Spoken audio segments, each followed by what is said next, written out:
பலவிதமான முதலீடுகள் வந்து மத்திய அரசு குஜராத்துக்கே கொடுக்குது அப்படின்னு தமிழக மக்களோட குரலை எதிரொலிக்கிற மாதிரி பேசுறாரு. அதுல என்ன தவறு இருக்கு? ஏங்க பரந்தூர் ஏர்போர்ட் நீங்க எல்லாமே வேண்டாம் வேண்டாம் வேண்டாம் சொல்லிட்டு இருங்க, அந்த முதலீடுகள்லாம் எங்களுக்கு வருது அப்படிங்கிறாரு தெலுங்கு தேசம் எம்பி. பாராளுமன்ற டெல்லியில வந்து 29 வருஷமா பாஜக ஆட்சியே இருக்குல்ல. அந்த 29 வருஷத்துல அவங்க வந்து பணமே கொடுக்கலையா டெல்லி அரசுக்கு? ஆம் ஆத்மி கட்சி இருக்கும்போது சரி, அதுக்கு முன்னால 15 வருஷம் ஷீலா தீட்சித் இருக்கும்போது சொல்லி காமன்வெல்த் கேம் அங்க போடலையா அவங்க? இன்னும் பல விஷயங்கள் அங்க இன்டர்நேஷனல் ஸ்டேடியம் எல்லாம் கட்டலையா அவங்கலாம்? எஸ், அண்ணாமலை இருக்கும்போது நம்பிக்கிட்டு தான் இருந்தாங்க. அண்ணாமலை வந்து ரொம்ப பிரமாதமா டிஎம்கே ஏடிஎம்கே ரெண்டுமே வேண்டாம், நம்ம தனியா பண்ணலாம் அப்படிங்கிற மாதிரி தான் அவர் பண்ணிக்கிட்டு இருந்தாரு. அப்பதான் பாரதிய ஜனதா கட்சிக்கு ஒரு மிகப்பெரிய விசிபிலிட்டி கிடைச்சது, பயங்கரமான விளம்பரம் எல்லாம் கிடைச்சது. தமிழ்நாட்டுக்கு வந்து அதாவது 2024 தேர்தலுக்கு முன்னால் அந்த 10 வருஷத்துல மத்திய அரசு கொடுத்தது 10,56,000 கோடி ரூபாய். இன்னும் ஹிந்தி எதிர்ப்பு பண்ணிக்கிட்டு இருங்க, தொகுதி மறுவரை பண்ணிக்கிட்டு இருங்க, தொகுதி மறுவரை எதிர்ப்பு பண்ணிக்கிட்டு இருங்க, மும்மொழி கொள்கை பண்ணிக்கிட்டு இருங்க, தமிழ்தாய் வாழ்த்து எதிர்ப்பு, தமிழ்தாய் வாழ்த்தை பத்தி பேசிக்கிட்டு இருங்க. உருப்படியான டெவலப்மெண்டல் ஒர்க் அப்படின்னு சொன்னா திராவிட கட்சிகள் வரவே இல்லை. அதைத்தான் இவர் வந்து கையில் எடுக்கிறாரு அண்ணாமலை. எனக்கு எவ்வளவோ எக்ஸாம்பிள் வரும், நீங்க கேட்க கேட்க எனக்கு என்ன கோபம் அதிகமாகுது. சென்னை மெட்ரோ அதிமுக எடப்பாடி பழனிசாமியினுடைய பிரெயின் சைல்டு. அவரை பண்ண முடியலன்னு தெரிஞ்ச உடனே டிஎம்கே காரங்க கை பேச ஆரம்பிச்ச உடனே அண்ணாமலை தான் அங்க போயிட்டு உடனே சாங்ஷன் வாங்கிட்டு வந்தார் அவரு. கண்டிப்பா அவர் இந்த அளவுக்கு பேசின பிறகு அண்ணாமலையினுடைய அரசியல் பயணத்துல பாஜக உதவுவதுங்கிறது கொஸ்டினே கிடையாது. Don't ask for bullet train, don't ask for Vande Bharat, don't ask for new harbours, ஒண்ணுமே கேட்காதீங்க. அவர் 2036 அண்ணாமலைக்கு சான்ஸ் இருக்கா அப்படின்னு கேட்டா that depends on Trisha's move.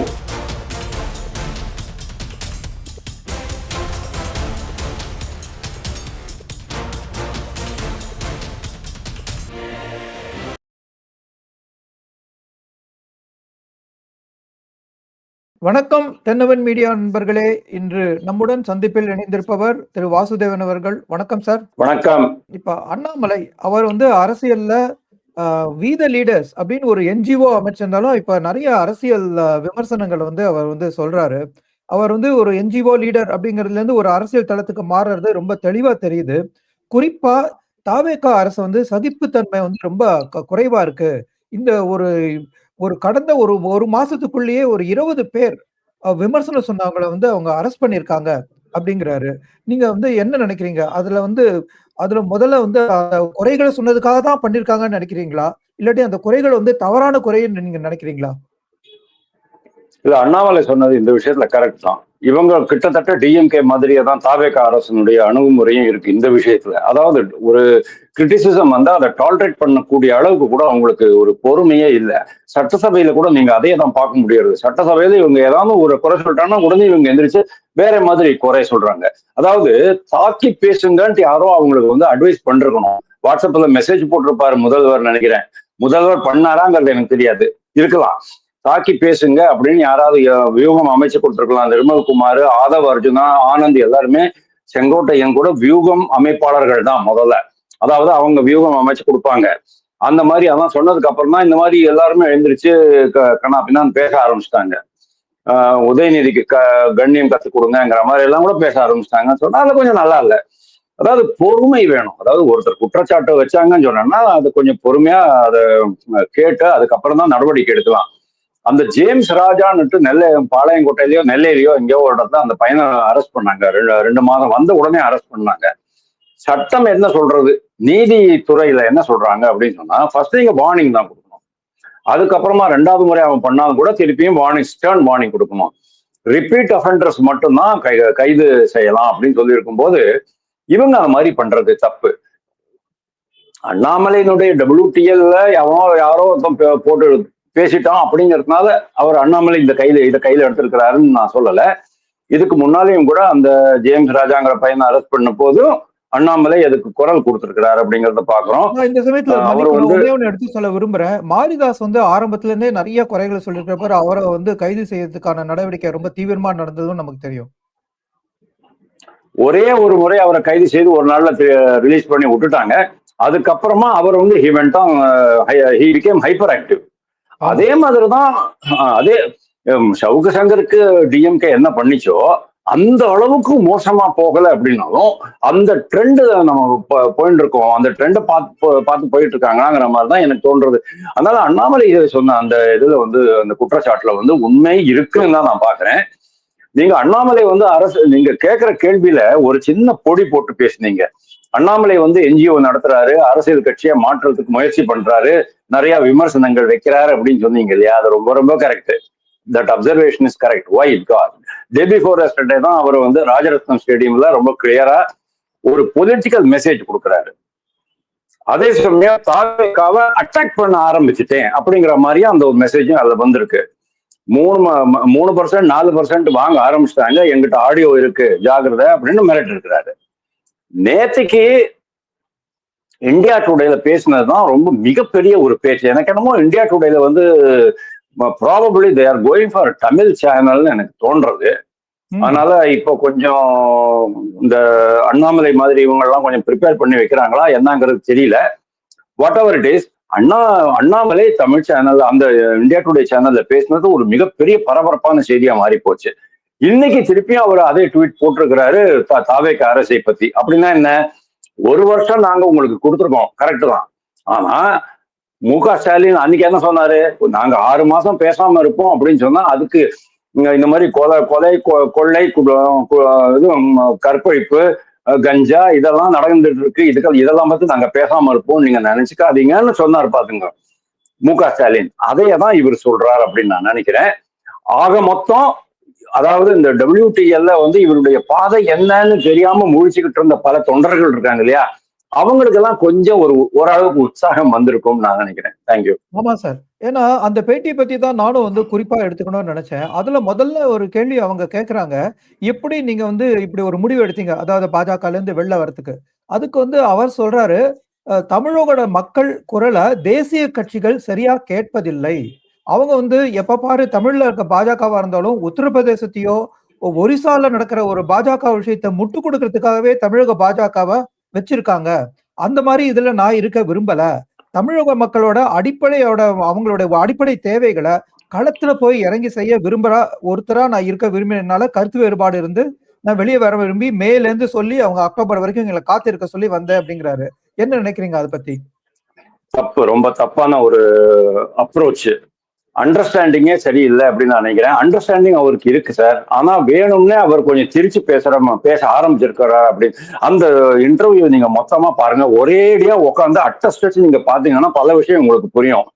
கொஞ்சம் திரிச்சு பேச ஆரம்பிச்சிருக்கிறார் அப்படின்னு நான் நினைக்கிறேன். அதாவது மனசுக்குள்ள ஏதோ ஒரு வன்மம் இருக்கு, அது வெளிப்படுது. ஏன்னா நீங்க ஸ்ட்ரைட்டாவே நீங்க பேச முடியும், ஏன்னா பாரதிய ஜனதா கட்சி தப்பு பண்ணத்தான் செய்யறது.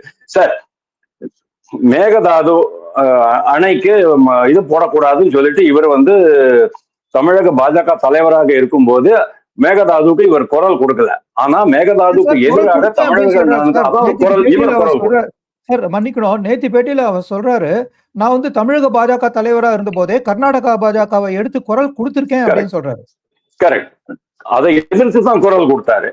அதே மாதிரி இதுல அவர் என்ன சொல்றாரு, குஜராத் உத்தரப்பிரதேசம் மேற்கு வங்காளத்துல நடக்கிற பாஜக சமாச்சாரத்துக்கெல்லாம் நாம குரல் கொடுக்கறதுக்கு அவசியம் கிடையாது. வியாபாம் ஸ்கேம் அப்படின்னு ஒண்ணு நடந்தது சார் மத்திய பிரதேசத்துல. சிவராஜ் சிங் சௌஹானுடைய முதல் ஆட்சியில ஆரம்பிச்சது சார். அதுல கிட்டத்தட்ட 48 சாட்சியாளர்கள் கொல்லப்பட்டுள்ளார்கள். எனக்கு தெரியும், பெரிய ஸ்கேம், அது ரெக்ரூட்மெண்ட் ஸ்கேம் தான். அதை நாங்க யாருமே சப்போர்ட் பண்ணவே இல்லை சார். அதே மாதிரி சின்ன சின்ன சமாச்சாரங்கள்லாம் நடந்துகிட்டு தான் இருக்குது பீகார்லயும் உத்தரப்பிரதேசத்திலையும். இப்போ டெல்லியில கூட சில ஒன்னு ரெண்டு சின்ன சின்ன சமாச்சாரங்கள்லாம் நடக்குது. அதெல்லாம் நம்ம வந்து சப்போர்ட் பண்றதுக்கு அவசியம் கிடையாது. ஒரு தமிழக பாஜக அவங்களுக்கு எல்லாம் குரல் கொடுக்கறதுக்கு அவசியம் இல்லை. தமிழக பாஜக தமிழர்களுக்கு மட்டுமே குரல் கொடுத்தாலே போறோம். தமிழ்நாட்டுக்கு என்ன வேணுங்கிறத டெல்லியில போய் சொன்னாலே அதுவே போறோம். அதைத்தான் அவர் பண்ணிக்கிட்டு இருந்தாரு. அப்படி இருக்கும்போது இந்த மாதிரி உண்மை இருக்கா சார்? அவர் வந்து அவர் சொல்றதுல வந்து எவ்வளவு தூரம் உண்மை இருக்குங்கிறத வந்து நம்ம வந்து பாக்குற மக்கள் கருத்து தெரிவிப்பாங்க. அவர் இன்னொரு விஷயத்தையும் ரொம்ப தெளிவா எடுத்து சொல்லியிருக்காரு. அதாவது குஜராத்துக்கே வந்து அதிக விஷயங்கள் வந்து மத்திய அரசு கொடுக்குது அப்படின்னு அவர் இது சொன்னது ரொம்ப புதுமையான விஷயம் அவருடைய பார்வையில. ஏன்னா அவர் முன்னாடி இருந்த போது ஒரு ஆட்டோமொபைல் இண்டஸ்ட்ரி எவ்வளவு வந்திருக்குங்கிற பார்க்கும்போது தமிழகத்துக்கு நிறைய கொடுத்திருக்காங்க அப்படின்னு அவர் வந்து பாஜகல இருந்தபோது சொல்லியிருக்காரு. இப்போ வந்து குஜராத்துக்கு வந்து நிறைய போறது, குஜராத்துக்கு வந்து பல இன்டர்நேஷனல் போட்டிகள் போறது, பல விதமான முதலீடுகள் வந்து மத்திய அரசு குஜராத்துக்கே கொடுக்குது அப்படின்னு தமிழக மக்களோட குரலை எதிரொலிக்கிற மாதிரி பேசுறாரு. அதுல என்ன தவறு இருக்கு? சார், இது வந்து ஆல்மோஸ்ட் இந்த இந்த திராவிட கட்சிகளுடைய மனப்பான்மைக்கு அவர் வந்துட்டாராங்கிற அந்த டவுட் நேத்திக்கு எனக்கு வந்தது. அதை அதுல தவறு கேட்கும்போது இருக்கா சார்? காரணம் அப்படி வந்திருந்தா? காரணம் என்ன அப்படின்னா, தமிழ்நாட்டுல டிஎம்கே, ஏடிஎம்கே, விசிகா, காங்கிரஸ் இவங்களுக்குலாம் குஜராத் அப்படின்னு உங்க வாயில இருந்து வார்த்தை வந்ததுன்னு சொன்னாலே அவங்களுக்கு வந்து எரிச்சல் வர ஆரம்பிச்சிடும். அப்புறம் குஜராத் மாடலுங்கிறதே வேற, அன்னை இன்னும் அதிகமா எரிச்சல் வரும். நான் உங்களுக்கு ஒண்ணு சொல்றேன், குஜராத்ல இன்னைக்கு வந்து இன்வெஸ்ட்மெண்ட் அதிகமாக ஏன் ஆந்திரால அது போகுது சார்? அவங்க ஏன் சார் இந்த பக்கத்துல ஒரு ஒரு ஊர் இருக்கு, அது என்ன ஊர் அது, இந்த கனகம்மா சத்திரம் அப்படிங்கிற ஊரை ஏன் சார் டெவலப் பண்றாங்க அவங்க? ஏன் ஸ்ரீ சிட்டி டெவலப் பண்ணாங்க அவங்க சின்னைக்கு பக்கத்துல? ஸ்ரீ சிட்டி டெவலப் பண்ணது ஆந்திரால கூட்டணி ஆட்சியில இருக்கு சார். சோ இப்ப திருப்பியும் நீங்க அந்த கருத்துக்கு தானே வரீங்க. அதான் பாஜக எங்கெல்லாம் ஆட்சியில இருக்கோ, இல்லாட்டி கூட்டணி ஆட்சியில இருக்கோ, அதுக்கு வந்து நிறைய வந்து விஷயங்கள் போற மாதிரியும், பாஜகவுக்கு எதிராக இருக்கிற மாநிலங்களுக்கு பாஜக வந்து அதிகமா செய்யல அப்படிங்கறது தான் சார் நீங்களும் சொல்ல வரீங்க. தமிழ்நாடுல டிஃபென்ஸ் காரிடார் கொண்டு வந்தாங்க. தமிழ்நாட்டுல மெட்ரோ 2, சென்னை மெட்ரோ 2 கொண்டு வந்தாங்க. நான் லிஸ்டே வச்சிருக்கேன், கம்ப்ளீட்டா படிக்கிறேன்னா என்னால படிக்க முடியும். மகாபலிபுரத்துல சீனா அதிபரை கொண்டாந்து காமிச்சாரு. செஸ் ஒலிம்பியாடு சென்னையில நடந்தது. இங்க அரசு எப்படி இருக்குது? பரந்தூர் ஏர்போர்ட்டுக்கு நாங்க ஹெல்ப் பண்றோம் அப்படின்னு சொல்லியாச்சு. இங்க என்ன அரசு என்ன பண்ணிச்சு? பரந்தூர் ஏர்போர்ட் வேண்டாம் அப்படின்றாங்க. ஏங்க பரந்தூர் ஏர்போர்ட்? நீங்க எல்லாமே வேண்டாம் வேண்டாம் வேண்டாம் சொல்லிட்டு இருங்க, அந்த முதலீடுகள்லாம் எங்களுக்கு வருது அப்படிங்கிறாரு தெலுங்கு தேசம் எம்பி. பாராளுமன்றத்துல இதை பத்தி சொல்றாரு. ஆல்ரெடி விசாகப்பட்டினத்துல நீங்க சொல்ற இந்த விஷயங்கள்லாம் வரும்போது பாஜக தமிழகத்துல ஒரு மாதிரி ஒரு ஸ்ட்ராங்கா வந்து ஒரு நேரேட்டிவ் செட் பண்ணி கால் ஒன்ற முயற்சி பண்ணிச்சு. அதனால இதெல்லாம் வந்து செஞ்சுதோ அப்படிங்கிற ஒரு சந்தேகம் இருக்கு. ஏன்னா பாஜக தலைவரா இருந்த அண்ணாமலையே இப்ப வந்து அதிக முதலீடுகள், அதிக சலுகைகள் வந்து குஜராத்துக்கு போறதுன்னு சொல்றப்போ அவர் தமிழகத்துக்காக ஒரு குரல் கொடுக்கிறாரே, அந்த குரல் வந்து தப்பு என்ன இருக்கு? குரல் கொடுக்கறது தப்பு கிடையாது. ஆனா நீங்க குற்றச்சாட்டு வைங்க, மத்திய அரசு மேல நீங்க குற்றச்சாட்டு வைங்க. மத்திய அரசு பாரபட்சம் காட்டுகிறதா அப்படிங்கிறது எந்த மாநிலத்துக்கு அவங்க வந்து பாரபட்சமா நடந்துக்கிறாங்க? வடகிழக்கு மாநிலங்கள் வளரலையா? இன்னைக்கு உத்தரப்பிரதேசமும் தமிழ்நாடும் ஈக்குவல் ஸ்டேட்டஸ்ல இருக்கு எக்கனாமிக் டெவலப்மெண்ட்ல. 6 மாசமா தமிழகத்துக்கு பாஜக என்ன சொல்லியிருக்கு சார்? கடந்த 6 மாசத்துலதான் உங்களுக்கு வந்து இந்துஸ்தான் ஷிப்யார்டும் மேஸ்கான் டாக்கும் சேர்ந்து 15,000 கோடி ரூபாய்க்கு ஒரு திட்டம் போட்டு தரோம் உங்களுக்கு, கப்பல் கட்டும் தொழில் அப்படின்னு சொன்னாங்க. இவங்க என்ன பண்ண, டிஆர்பி ராஜா வந்து தொழில்துறை அமைச்சரா இருக்கும்போது என்ன பண்ணாரு, அதையே வந்து இவங்களுடைய எம்ஓயு போட்ட மாதிரி காமிச்சிட்டாரு. அதாவது இவரே கொண்டு வந்த திட்டம் மாதிரி அவர் ட்வீட் போட்டாரு. அன்னைக்கே நான் வந்து அதை மறுப்பு தெரிவிச்சிருந்தேன். இது வந்து மத்திய அரசினுடைய திட்டம், இது உங்களுடைய திட்டம் கிடையாது. நீங்க எவ்வளவு பேர், இவரு டிஆர் பாலு சொல்லுவாரு 1709 ஒப்பந்தங்கள் போடப்பட்டுள்ளன. நான் உங்கள்கிட்ட கேட்கிறேன் சார், 1709 ஒப்பந்தங்கள்ல எவ்வளவு ஒப்பந்தங்கள் இன்னைக்கு வரைக்கும் நெக்ஸ்ட் ஸ்டேஜுக்கு போயிருக்குது? கிடையாது. அதுல எவ்வளவு பேரு புதிய தொழில் முனைவோர்கள், அதுல எவ்வளவு பேரு ஆல்ரெடி சென்னைக்குள்ளேயே தொழில் பண்ணி, ஐ மீன் தமிழ்நாட்டுக்குள்ளேயே தொழில் பண்ணிட்டு இருக்கிறவங்க. இவர் என்ன பண்ணாரு, நம்ம முக ஸ்டாலின் இங்க இருந்து ஸ்பெயினுக்கு போவாரு, சென்னையில இருக்கிற ஒரு 4 ஃபாரின் கம்பெனிஸ்னுடைய டைரக்டர்ஸ் அங்க கூப்பிட்டு பேசுவாரு. ஏன் இங்க பேச முடியாதா? சென்னை அங்க போயிட்டு ஸ்பெயின்ல போயிட்டு பேசிட்டு 550 கோடி ரூபாய் புது இன்வெஸ்ட்மெண்ட் அப்படின்னு அவங்க கணக்கு எழுதிக்குவாங்க. ஒண்ணுமே நடக்கல. அதாவது நீங்க 1709 பெரிய அமௌண்ட், அது பெரிய இது மாதிரி நம்பர் மாதிரி தெரியும். ஆனா உண்மையிலேயே புதிய தொழில் முனைவோர் எவ்வளவு பேர் வந்திருக்கிறாங்க அப்படின்னு நீங்க பார்க்கணும். முதலீடுகள்லாம் குஜராத்துக்கும் ஆந்திர பிரதேஷுக்கும் போறதுக்கு காரணமே அவங்க வந்து வாங்கன்னு கூப்பிடுறாங்க. குஜராத்ல தொடர்ந்து நடந்துட்டு இருக்கிறது பாஜக ஆட்சி. சோ வந்து நம்ம பிரதம மந்திரி, உள்துறை அமைச்சர் 2 பேருமே குஜராத்தை சேர்ந்தவங்க. சோ அவங்க மாநிலத்துக்கு அவங்க வந்து ஒரு ஃபேவர் பண்றதா வந்து ஒரு எண்ணம் வந்தானா அதுக்கு அதை சரியான முறையில அவங்க வந்து பதில் அளிக்க வேண்டாமா? இது ஒரு இது ஒரு கோ இன்சிடென்ஸ் தான். இது ஜஸ்ட் கோ இன்சிடென்ஸ். அப்படி நீங்க பாத்தீங்கன்னு சொன்னா டெல்லியில வந்து 29 வருஷமா பாஜக ஆட்சியே இருக்குல்ல. அந்த 29 வருஷத்துல அவங்க வந்து பணமே கொடுக்கலையா டெல்லி அரசுக்கு? ஆம் ஆத்மி கட்சி இருக்கும்போது சரி, அதுக்கு முன்னால 15 வருஷம் ஷீலா தீட்சித் இருக்கும்போது சொல்லி காமன்வெல்த் கேம் அங்க போடலையா அவங்க? இன்னும் பல விஷயங்கள் அங்க இன்டர்நேஷனல் ஸ்டேடியம் எல்லாம் கட்டலையா அவங்கலாம்? இங்க தமிழ்நாட்டுல என்ன கட்டினீங்க நீங்க? கார் ரேஸ் அப்படி சொல்லிட்டு உதயநிதி விட்டாரு. யாரோ ஒரு அவருடைய நண்பர் நடிகை, அவங்களுக்கு வந்து பண கஷ்டம் ஆயிடுச்சு அப்படிங்கிறதுனால இங்க கார் ரேஸ் விட்டு சம்பாதிச்சு அங்க கொடுக்குறாங்க மாதிரி கேள்விப்பட்டோம், நம்மளுக்கு தெரியாது. அந்த மாதிரி ஒரு மாநிலம் சொன்னா அவங்க தான், நீங்க தான் டிசைட் பண்ணணும். இங்க வந்து பாஜகவுக்கு எதிர்கட்சி இருந்ததுனால அவங்க எல்லாத்தையும் அவாய்ட் பண்ண ட்ரை பண்ணாங்க. ஸோ பாஜக தமிழகத்துக்கு கொடுக்க நீங்க சொன்ன மாதிரி இந்த பரந்தூர் விமானம், டிஃபென்ஸ் காரிடார் இதெல்லாம் தமிழகத்துக்கு கொடுத்து தமிழக மாநிலமே அரசே வந்து வேண்டாம் அப்படின்னு நம்ம வச்சுக்கிட்டோம்னா, ஸோ மக்கள் ஏன் அதை வந்து இது பண்ணல? ஏன்னா திமுகவுக்கும் அதிமுகவுக்கும் ஒரு மாற்று வேணுங்கிறத மக்கள் புரிஞ்சுக்கிட்டாங்கிறது போன தேர்தலில் புரிஞ்சுது. ஆனா அந்த மாற்றா ஏன் அவங்க பாஜகவை ஏத்துக்கல? அப்ப மக்கள் நம்மளால அர்த்தம் ஆறுது. இல்ல இல்ல இல்ல நீங்க கேக்குறது பொலிட்டிக்கல் கேள்வி. அதாவது டெவலப்மெண்ட் அப்படிங்கிறது வேற. இப்போ நிறைய பேர் வந்து நம்ம நாட்டு சோத்தை சாப்பிட்டுட்டு பாகிஸ்தானுக்கு ஜே போட்டுக்கிட்டு இருப்பாங்க. நான் யாரு அப்படின்னு சொல்ல விரும்பல. இங்க உட்காந்து இதை சாப்பிட்டுக்கிட்டு பாலஸ்தீனுக்கு ஜெய் சொல்லிட்டு பாராளுமன்றத்திலையும் அசதுதீன் ஓவைசி பேசுறாரு. எது பேசக்கூடாதோ பேசுவாங்க. அதே மாதிரி தமிழ்நாட்டிலையும் 60 வருஷமா தேசிய கட்சிகள், காரணம் காங்கிரஸ் தான். காங்கிரஸ் என்னைக்கு வந்து இந்த டிஎம்கேனுடைய கட்டுப்பாட்டுக்குள்ள வந்ததோ அவங்களுடைய அந்த தேசிய தன்மை ஒட்டுமொத்தமா போயிடுச்சு. அதுக்கப்புறமா காங்கிரஸ் கட்சி அவங்க நம்பல. எஸ், அண்ணாமலை இருக்கும்போது நம்பிக்கிட்டு தான் இருந்தாங்க. அண்ணாமலை வந்து மாதிரி ரொம்ப பிரமாதமா டிஎம்கே ஏடிஎம்கே ரெண்டுமே வேண்டாம், நம்ம தனியா பண்ணலாம் அப்படிங்கிற மாதிரி தான் அவர் பண்ணிக்கிட்டு இருந்தாரு. அப்பதான் பாரதிய ஜனதா கட்சிக்கு ஒரு மிகப்பெரிய விசிபிலிட்டி கிடைச்சது, பயங்கரமான விளம்பரம் எல்லாம் கிடைச்சது. ஆனா திருப்பியும் அவங்க ஏடிஎம்கே கூட கூட்டணி வச்ச போது அது ஆட்டோமேட்டிக்கா போயிடுச்சு. அதனால இது வந்து பொலிட்டிக்கலி டிவிடெண்ட் தருமா தராத? கேரளால விழிஞ்சம் போட்டு கொடுக்கலையா சார்? விழிஞ்சம் போட்டு யார் சார் கொடுத்தது?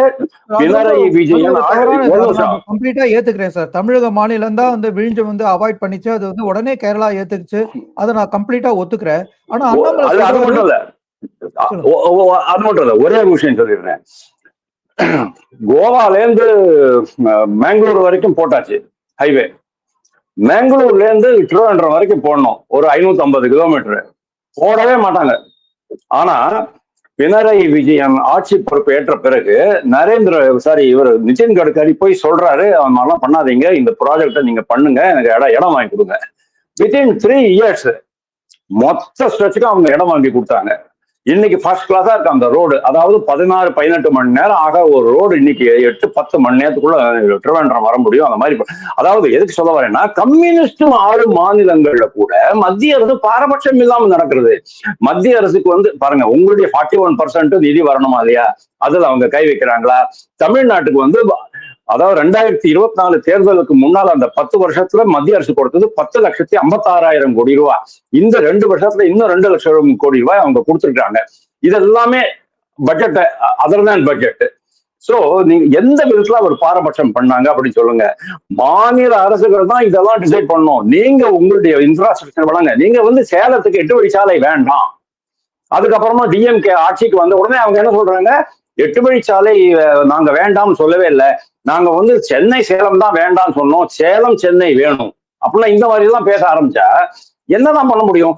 பரந்தூர் ஏர்போர்ட் ஏன் இம்பார்ட்டன்ட் தமிழ்நாடுங்கிறத நான் உங்கள்கிட்ட சொல்றேன். ஜஸ்ட் ஒரு 2 மினிட்ஸ், 1 மினிட்ல சொல்லிடுறேன். திருமழிசை, ஸ்ரீபெரும்புதூர், இருங்காட்டுக்கோட்டை, புழல், அம்பத்தூர், ஆவடி, திருவள்ளூர், இதை விட பெரிய இண்டஸ்ட்ரியல் எஸ்டேட் தமிழ்நாட்டுல எங்க சார் இருக்கு? இவ்வளவு பெரிய இண்டஸ்ட்ரியல் எஸ்டேட்டுக்கு சென்ட்ரல் இருக்கிறது பரந்தூர். நீங்க அது பரந்தூர் வேண்டாம் அப்படின்னு சொன்னா அடுத்தது எங்க அப்படின்னு தேடி கண்டுபிடிச்சு அதுக்கே 3 வருஷம் ஆகும். சென்ட்ரல் கவர்மெண்ட் வந்து பாப்பான், நீங்க போய் பாப்பீங்க, அப்புறம் லேண்ட் அக்விசிஷன் பண்ணுவீங்க, 5 வருஷம் ஆயிடும். அதுக்கப்புறம் 8-10 வருஷம் ஆகும். 8 வருஷம் மினிமம் ஆகும். எனக்கு தெரிஞ்சு பந்தல் ஏர்போர்ட் வந்து 10 வருஷத்துல கட்டி முடிச்சாங்க. 10 வருஷத்துல கட்டி முடிச்சாங்க. ஏன்னா 2015 2020 10 வருஷத்துல கட்டி முடிச்சாங்க. 8 வருஷத்துல மேக்சிமம் கட்ட முடியும். அவன் ரொம்ப அவசரமா கட்டினவன் கூட. சோ எப்போ போகும் நம்மளுக்கு? இப்போ இங்க இருக்கிற தொழிற்சாலை, நீங்க வந்து சார் திருவான்மையூர்ல உங்க பங்களால உட்காந்துட்டு இருக்கீங்க, பனையூர்ல உங்க பங்களால உட்காந்து இருக்கீங்க, கோபாலபுரத்துல உட்காந்துட்டு நீங்க வந்து பரந்தூரை பார்க்க கூடாது. பரந்தூரை நீங்க ஸ்ரீபெரும்புதூர்லயும் இருங்காட்டுக்கோட்டையிலையும் இருந்து நீங்க பார்க்கணும். அங்க இருக்கிற தொழிற்சாலைகளுடைய நிர்வாகிகள், அங்க உரிமையாளர்களுடைய சீட்ல உட்கார்ந்துட்டு நீங்க பாத்தீங்கன்னா பரந்தூர் ஏர்போர்ட் எவ்வளவு முக்கியம் அப்படிங்கிறது அப்பதான் உங்களுக்கு தெரியும். காரணம் என்னன்னா, திருவள்ளூர்ல உங்களுக்கு திருப்பி இன்னொரு மிகப்பெரிய போக்குவரத்து மையம் வருது. நிறைய பேருக்கு தெரியாது. திருவள்ளூர் போக்குவரத்து மல்டி மோடல் ஹப் அப்படின்னு நீங்க போட்டு பாத்தீங்கன்னு சொன்னா உங்களுக்கு தெரியும். ஏன் திருவள்ளூர்ல வருது தெரியுமா? காட்டுப்பள்ளியில இடம் கிடையாது உங்களுக்கு. இதுல எண்ணூர்ல இடம் கிடையாது, சென்னைக்குள்ள இடம் கிடையாது, அப்போ வேற எங்க தான் போடுவீங்க? சோ எல்லாமே இந்த பக்கம் தான் ஷிஃப்ட் ஆகுது. ஷிஃப்ட் ஆகும்போது ஆட்டோமேட்டிக்கலி அங்க வரணுமா வேண்டாமா? எதுவுமே வேண்டாம் சொல்லிட்டு கடைசியில் மத்திய அரசு உண்மை கொடுக்குது, மத்திய அரசு உண்மை கொடுக்குது. நம்ம என்ன, நீங்க இன்னும் ஹிந்தி எதிர்ப்பு பண்ணிக்கிட்டு இருங்க, தொகுதி மறுவரை பண்ணிக்கிட்டு இருங்க, தொகுதி மறுவரை எதிர்ப்பு பண்ணிக்கிட்டு இருங்க, மும்மொழி கொள்கை பண்ணிக்கிட்டு இருங்க, தமிழ் தாய் வாழ்த்து எதிர்ப்பு, தமிழ் தாய் வாழ்த்தை பத்தி பேசிக்கிட்டு இருங்க. உருப்படியான டெவலப்மெண்டல் ஒர்க் அப்படின்னு சொன்னாங்கன்னா திராவிட கட்சிகள் வரவே இல்லை. அதைத்தான் இவர் வந்து கையில் எடுக்கிறாரு அண்ணாமலை, அன்பார்ச்சுனேட்லி. ஆனா அண்ணாமலை வந்து அவங்க கேட்கறாங்க அந்த இந்தியா டுடே கான்க்ளேவ் மீட்டிங்ல, நீங்க வந்து மத்திய அரசோட பாஜகவோட இருந்துகிட்டே இந்த குரலை கொடுத்துருக்கலாமே, அது ஏன் நீங்க செய்யல அப்படின்னு சொல்றப்போ, இந்த மத்திய பாஜக அவங்க தான் எல்லா முடிவுகளையும் எடுக்கிறாங்க, அவங்க வந்து தமிழக மக்களோட குரலையே கேட்கல, சோ மத்திய அரசும் மாநில அரசும் ஒரு மையப்புள்ளியில இனிமேதான் சந்திக்கணும் அப்படிங்கிறாங்க. இதுதான் நான் சொன்னேன் காழ்ப்பு அப்படின்னுட்டு. ஏன்னா எந்த ஒரு பி.வி. நரசிம்மராவ் காங்கிரஸ்காரர் தான், அதுக்கு முன்னால ராஜீவ் காந்தி காங்கிரஸ்காரர் தான். அவங்க எல்லாம் தமிழ்நாட்டுக்கு ஒண்ணுமே பண்ணலன்னு சொல்லிடுவீங்களா? தமிழ்நாட்டுல அவங்களுடைய ஆட்சி இருக்கவே இல்லையே சார். அப்புறம் எப்படி தமிழ்நாடு இப்படி வளர்ந்தது?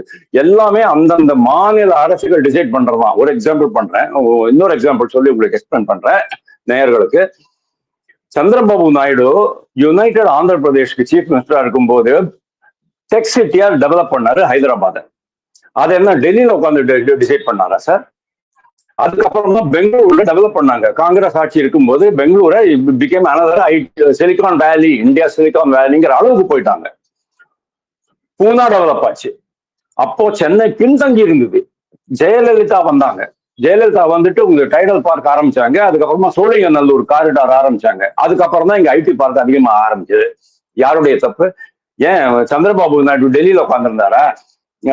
குண்டுராவு இவங்கெல்லாம் வந்து டெல்லியில உட்காந்து டெவலப் பண்ணாங்களா? இல்லையே. தமிழ்நாட்டுல ஜெயலலிதா சென்னையில உட்காந்து தான் சார் டெவலப் பண்ணாங்க. டெல்லியில உட்காந்து யாரும் டெவலப் பண்றது கிடையாது. உங்களுக்கு என்ன வேணும் சார்? குலசேகரப்பட்டினம், எனக்கு எவ்வளவோ எக்ஸாம்பிள் வரும், நீங்க கேட்க கேட்க எனக்கு இன்னும் கோபம் அதிகமாகுது.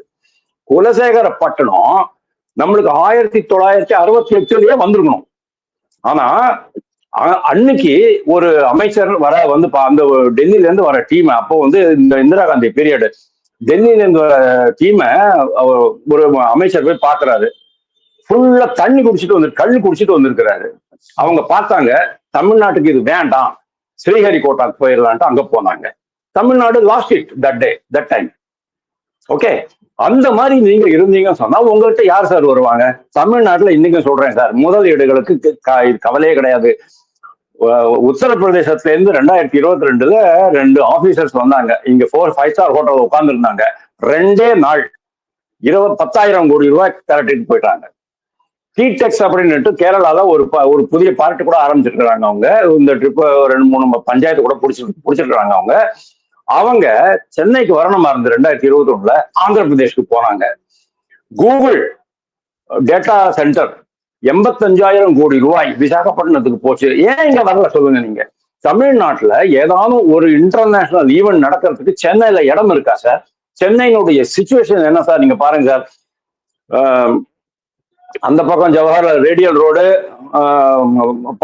பாதிக்கு மேல என்க்ரோஸ்டு, இந்த பக்கம் மவுண்ட் ரோடு ஒண்ணு இருக்கு, இந்த பக்கம் கோஸ்டல் ரோடு ஒன்று இருக்கு, காமராஜ் சாலை அப்படின்னு ஒண்ணு இருக்கு. அதுவும் வந்து அரைகுறையா தான் இருக்கு. பாதிக்கு மேல வந்து 1 லேன் டிராபிக் 2 லேன் டிராபிக் தான் இருக்குது. இன்டர்நேஷனல் லெவல்ல ஏதாவது ஒரு ஈவெண்ட் நடக்கிற அளவுக்கு சென்னை நீங்க வளர்த்துருக்கீங்களா சார்? 1968, 69, 70ல கருணாநிதி பீரியட்ல சென்னை மவுண்ட் ரோட பிரமாதமா டெவலப் பண்ணாரு.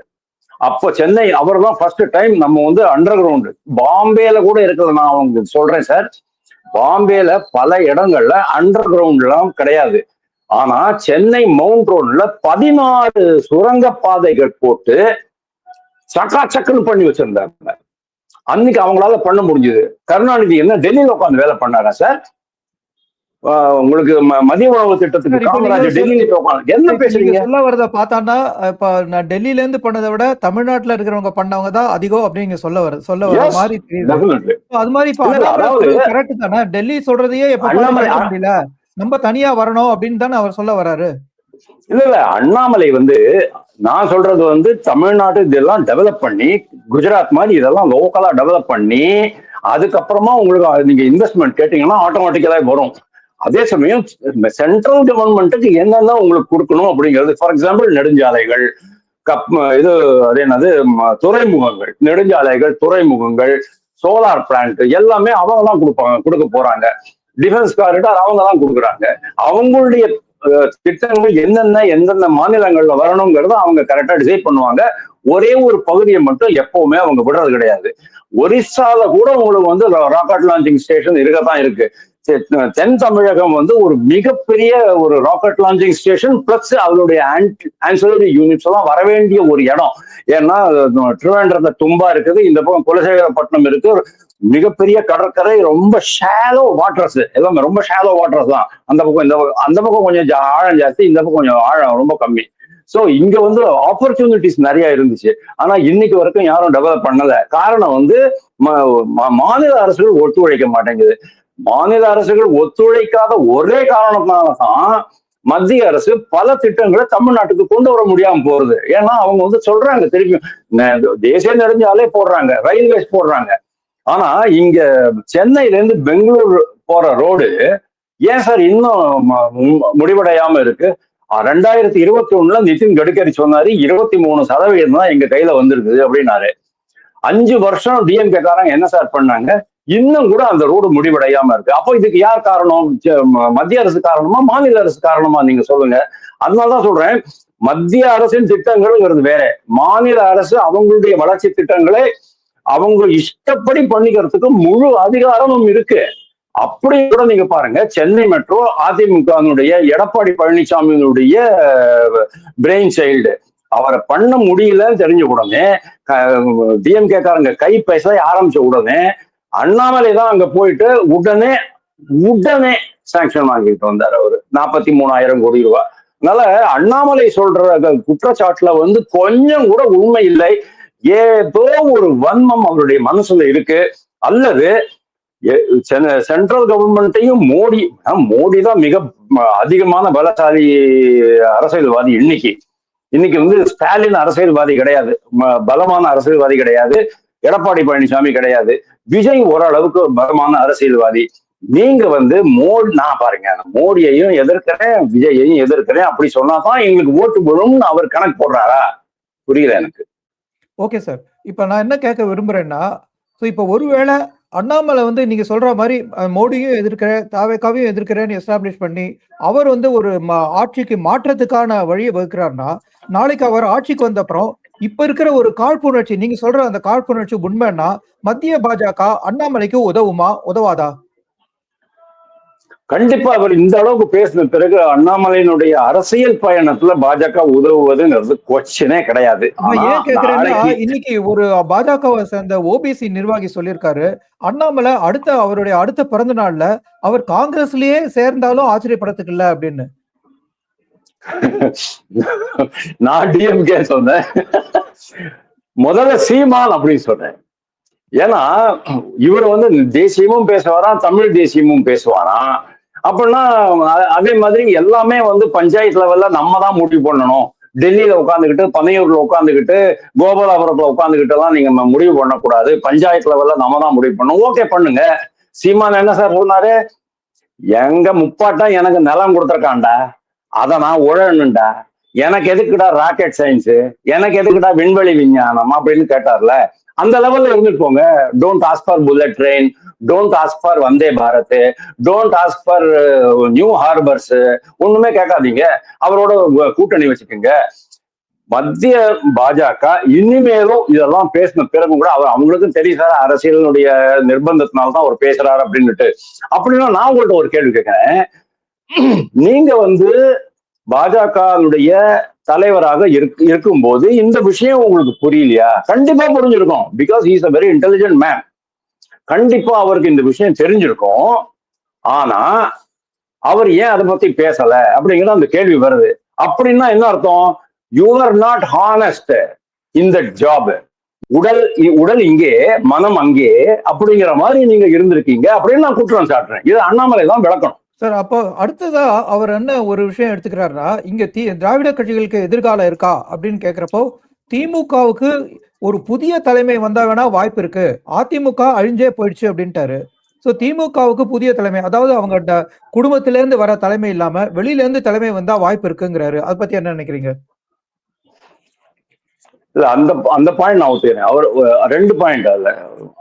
திராவிட கட்சிகளுக்கு பெரிய எதிர்காலம் கிடையாது. என்னை பொறுத்த வரைக்கும் சார், கேரளாவில் இனிமேலும் கம்யூனிஸ்ட் கட்சிகள் ஆட்சி அமைக்கிறது ரொம்ப கஷ்டம். என்னை பொறுத்த வரைக்கும் பினராயி விஜயனுடைய அந்த 10 ஆண்டு ஆட்சி இருக்கு இல்லையா, அதுதான் வந்து சுதந்திர இந்தியாவில் கடைசியாக இருக்கக்கூடிய ஒரு மாநில கம்யூனிஸ்ட் அரசுன்னு நான் பாக்குறேன். 2031 கேரளால வந்து பாஜக வர்சஸ் காங்கிரஸ் தான் இருக்குமே தவிர கம்யூனிஸ்ட் கட்சிகள் இருக்காது. இன்னைக்கு பாஜக வாய்ப்பு இல்லைன்னா தாவேகாக்கு ஆப்போசிட்டா அண்ணாமலை தான் வரக்கூடும் அப்படின்னு நீங்க சொல்ல வரீங்களா? ஆமாமா, இன்னைக்கு நான் சொல்றேன், அண்ணாமலை நான் வந்து குறைச்சு மதிப்பிடல. அண்ணாமலையினுடைய அந்த பாஜக மீதும் மோடி மீதும் குஜராத் மாடல் மீதும் இருக்கிற அந்த குற்றச்சாட்டை மட்டும்தான் நான் ஆன்சர் பண்றேன். ஆனா அவருடைய தமிழக அரசியல், அவருடைய அரசியலில் அவருடைய எதிர்காலத்தை பத்தி எனக்கு எந்த சந்தேகமும் கிடையாது. ஏன்னா அவர் கரெக்டா காய் நகர்த்தி போயிட்டு இருக்கிறாரு. டெய்லி ஒண்ணு கொளுத்தி போட்டிருக்கிறாரு. பிரமாதமா வெடிச்சுக்கிட்டு இருக்கு. நாவன்மை இருக்கு, சொல்வன்மை இருக்கு, நல்ல புத்தி இருக்கு, நல்ல கம்யூனிகேட் பண்ணக்கூடியவர், ரொம்ப பிரமாதமா ஆரேஷன் உரையாற்றக்கூடியவர். அந்த தகுதிகள், தலைமை பண்புகள் ரொம்ப அதிகமா இருக்கு. அவர் பின்னால பெரிய கூட்டமே இருக்கு. அப்படிங்கும் போது டெஃபினெட்லி அவருக்கு ஒரு மிகப்பெரிய எதிர்காலம் இருக்கு. பாஜகவோட பி டீம் இல்ல அப்படின்னு அவர் முதல்ல நிரூபிக்கிறதுக்கு இந்த மாதிரி தமிழகத்துக்கான வாய்ஸ் அவர் ஸ்ட்ராங்கா தானே கொடுக்கணும். கரெக்ட். பாஜக அவர் திருப்பி அது அந்த கம்ப்ளைண்ட் எல்லாம் வரதான் செய்யும். இன்னைக்கு கூட தெரியாத உண்மையிலேயே பீட்டிங் இல்லையா அப்படிங்கிறது எனக்கு தெரியல. ஆனா நீங்க பாருங்க, அந்த பட்டியல் வந்தது இல்லையா, நிர்வாகிகள் பட்டியல், பாஜக நிர்வாகிகள் பட்டியல். பொறுமை வேணும் அப்படிங்கிறதுக்கு இது ஒரு எக்ஸாம்பிள். அண்ணாமலை விமர்சிக்கிறாரு, அமித்ஷா வீட்டுல இருந்து இந்த மாதிரி முடிவுகள் எடுக்க கூடாது அப்படின்னு. அதெல்லாம் பாருங்க, அவர் வந்து உள்துறை அமைச்சர், அவருக்கு ஏகப்பட்ட வேலைகள் இருக்கும். அதனால பல சமயங்கள்ல என்ன ஆகும், ராத்திரி வீட்டுக்கு 8 மணிக்கு நீ வந்துரு, நாங்க பேசி முடிவு பண்ணலாம் அப்படின்னு பிரைம் மினிஸ்டர் வீட்டுக்கு போவாங்க, ராஜ்நாத் சிங் வீட்டுக்கு போவாங்க. அதாவது டிஃபென்ஸ் சம்பந்தப்பட்ட சமாச்சாரம் ராஜ்நாத் சிங் வீட்டுக்கு போவாங்க, நிதி அமைச்சர் வீட்டுக்கு போவாங்க. அதெல்லாம் ரொம்ப சாதாரணமா நடக்கக்கூடியதுதான். இதெல்லாம் ஒரு குறையா சொல்ற அளவுக்கு ஏன் இவர் போயிட்டார் அப்படிங்கிறது எனக்கு தெரியல. குஜராத் மாடல்ல என்ன தவறு கண்டுபிடிச்சார் அப்படிங்கிறது எனக்கு தெரியல. டிஎம்கே மாடல், திராவிட மாடல்ல என்ன புதுசா இவரு திடீர்னு அதை தூக்கி ஆட ஆரம்பிச்சார் அப்படிங்கிறது எனக்கு தெரியல. ஆக மொத்தம் நிர்வாகிகள் பட்டியல்ல ஸ்மிருதி இரானியினுடைய பேர் திருப்பி வந்தது. 2 வருஷம் 2024 ராகுல் காந்தி கிட்ட தோத்த பிறகு அவருடைய இடமே காணும். எல்லாம் அவ்வளவுதான், அவங்க இனிமேல் நடிக்க போயிடுவாங்க, அவங்கள பாஜக அம்பூன்னு விட்டுருச்சு, நூபூர் சர்மாவை விட்ட மாதிரி அம்பூன்னு விட்டுருச்சு அப்படின்னாங்க. இன்னைக்கு பாருங்க, திருப்பி அங்க வந்துட்டாங்க. உத்தரப்பிரதேசத்தினுடைய மொத்த பிரச்சாரமும் அவங்க கையில கொடுத்துட்டு இருக்காங்க. அதே மாதிரிதான் இங்க அண்ணாமலை சீனிவாசனை வந்து விலக்கிட்டாங்க. அவங்களுக்கு இங்க ஏதாவது ஆமா, அது கரெக்ட். போறோம். ஏன்னா அவங்களுடைய கான்ட்ரிபியூஷன், அதாவது அசைன்மெண்ட் நான் உங்கள்கிட்ட கொடுத்துருக்கும் போது உங்களுடைய பெர்ஃபார்மன்ஸை நான் அனலைஸ் பண்ணித்தான் உங்களுக்கு வந்து ரிவ்யூ பண்ணணும் வேண்டாமான்னு பண்ணுவேன். அதைத்தான் அவங்க பண்ணிருக்கிறாங்க. Plus there are other considerations also. There are more deserving ladies, younger ladies அப்படின்னு இருக்கலாம். இவங்களுக்கு வந்து சில ப்ராப்ளம்ஸ் இருக்கும். எச் ராஜாவை நான் எதிர்பார்த்தேன், எச் ராஜாவுக்கு உடம்பு சரியில்லை அப்படிங்கிறதுனால அது விட்டு போயிருக்கலாம். அண்ணாமலை நான் எதிர்பார்த்தேன்.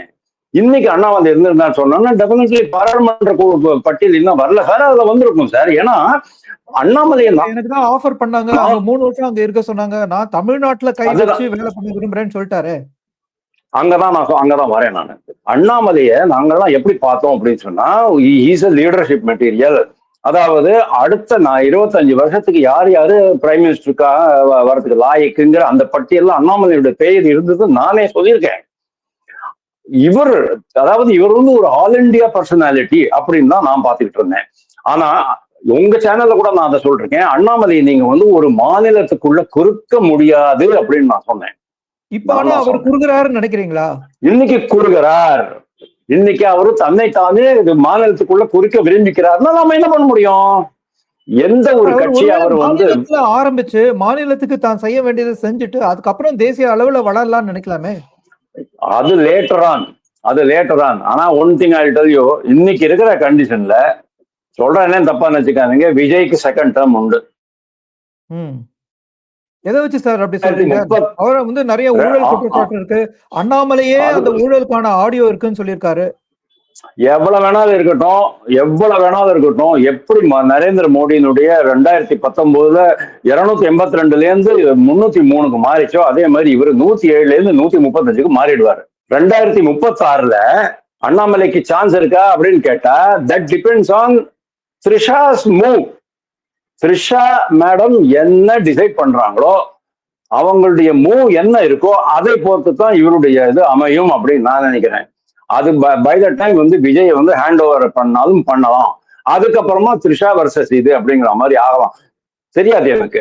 ஆனா இன்னைக்கு பாருங்க, எந்த ஒரு கட்சியை இவர் வந்து வெஹமெண்டா கிரிட்டிசைஸ் பண்ணிட்டு இருந்தாரோ, எதிர்த்துக்கிட்டு இருந்தாரோ, அந்த கட்சி இன்னைக்கு மத்திய அரசுல இணைய போகுது, ஒரு 1 or 2 மந்திரி சபைகளை வாங்க போகுது, டிஎம்கே காரங்க வாங்க போறாங்க. அண்ணாமலை இருக்கிற வேண்டிய இடத்துல இன்னைக்கு டிஎம்கே இருக்குங்கிறது யாருடைய மிஸ்டேக்? அண்ணாமலையுடைய மிஸ்டேக்கா? பாரதிய ஜனதா அண்ணாமலைக்கு இன்னும் கொஞ்சம் பாஜகவை எதிர்க்கிறதுக்கான ஒரு காரணம் ஆயிடுமே. பாஜகவை எதிர்க்கிறதுக்கு காரணம் எஸ், அண்ணாமலைக்கு மட்டும் இல்ல, எனக்கே பாஜகவை எதிர்க்கிறதுக்கு ஒரு காரணம் ஆயிடும். ஏன்னா என்ன பொறுத்த வரைக்கும் டிஎம்கே எல்லாம் ஒழிச்சு கட்டப்பட வேண்டிய ஒரு கட்சி தானே தவிர அது இன்னும் போட்டி வளர்க்கப்பட வேண்டிய கட்சி கிடையாது. அழியக்கூடிய நிலைமையில இருக்கிற டிஎம்கே கை தூக்கி விடுவாங்கன்னு நினைக்கிறீங்களா பாஜக? அது தமிழ்நாட்டுக்கு துரோகம் இல்லையா? நோ நோ, பாரதிய ஜனதா கட்சி கூட டிஎம்கே போச்சுன்னு சொன்னா டிஎம்கேக்கு எந்த பிரயோஜனம் கிடையாது. ஆனா பாரதிய ஜனதா கட்சிக்கு வேணா ஓரளவுக்கு சப்போர்ட் கிடைக்கும். அங்க 22 எம்பிக்கள் இருக்கிறாங்க. 2029 இங்க வந்து கூட்டணி வச்சு அவங்க வந்து ஓரளவுக்கு வெற்றி பெற்றால் ஒரு 10 எம்பிஸ் அவங்களுக்கு கிடைக்கலாம், அந்த மாதிரிதான் கணக்கு இருக்குமே தவிர டிஎம்கே வந்து இதனால வந்து ரிசரக்ட் ஆயிடும் அப்படின்னு நான் நினைக்கல. ஏன்னா அந்த குடும்ப கட்டுப்பாட்டுல இருந்து அந்த கட்சி வெளியில வராது. அது வரைக்கும் மத்திய அரசுல நீங்க 2-3 மந்திரி அமைச்சரவை பொறுப்பு அவங்க கொடுக்க போறாங்கிறீங்க. அப்படி இருந்தானா இப்ப அதிகாரமோ பவரோ இல்லாத டிஎம்கேக்கு திருப்பி அந்த பவரை கொடுக்குற மாதிரி ஆகாதான்னு கேக்குறேன். இல்ல, அவங்களுக்கு வந்து டெல்லியில ஒரு கண்ட்ரோல் இருக்குன்னு சொன்னா விஜய கண்ட்ரோல் பண்ண முடியும் அப்படின்னு அவங்க பாக்குறாங்க. விஜயனுடைய அந்த தாக்கம், விஜய் வந்து அந்த பவரை திருப்பியும் டிஎம்கேக்கு கொடுக்கிற ஒரு விஷயமா பாஜக இருக்க போறதா? ஆமா, பாஜக நேச்சுரலி உங்களுக்கு வந்து ஒரு அலையன்ஸுடைய அலையன்ஸ் பார்ட்டியுடைய நலனையும் நம்ம வந்து கணக்குல வச்சுட்டு தான் ஆகணும், மனசுல வச்சுக்கிட்டு தான் ஆகணும் அப்படின்னு அவங்க பண்ணுவாங்க. ஆனா பாரதிய ஜனதா கட்சி வந்து ரொம்ப அப்பட்டமா வெளிப்படையா அதை பண்ணுவாங்களா அப்படிங்கிறது எனக்கு தெரியல. இன்னைக்கு கூட எனக்கு டவுட் தான். கனிமொழியோ சிவாவோ, திருச்சி சிவாவோ மத்திய அரசு மந்திரி சபையில ஜாயின் பண்ணுவாங்களாங்கிறது எனக்கு டவுட்டா தான் இருக்கு. ஆனா இருக்கலாம். எனக்கு நான் ஏன் சொல்றேன்னா, எங்க அண்ணாமலை இருக்கணுமோ அந்த இடத்துல டிஎம்கே போய் சேர்ந்துருச்சு பாத்தீங்களா அப்படின்னு ஒரு சித்திரம் அப்படின்பாங்களே, ஏடாகூடம் அப்படின்னு சொல்லுவாங்களே, வக்ரம் அப்படின்னு சொல்லுவாங்களே, இந்த 3க்கும் சேர்ந்ததுதான் இந்த சமாச்சாரம் அப்படின்னு நான் பாக்குறேன். நான் இன்னொரு வார்த்தையை சேர்த்துக்கிறேன், அபஸ்வரம். எனிவே நேயர்களே, நீங்க என்ன நினைக்கிறீங்க? டிஎம்கே வந்து பாஜகவோட சேர போறதா, இல்லாட்டி எதிர்காலத்துல ஒருவேளை அண்ணாமலை காங்கிரஸே ஆதரிக்க கூடுமா? இதெல்லாம் வந்து ஒரு பெரிய புதிரா இருக்கு. உங்க கருத்தை நீங்க கமெண்ட் செக்ஷன்ல பதிவிடுங்க. நம்ம சேனலுக்கு சப்ஸ்கிரைப் செய்து மேலும் ஆதரவு தாருங்க. நன்றி, வணக்கம். நன்றி சார். வாய்ப்புக்கு நன்றி.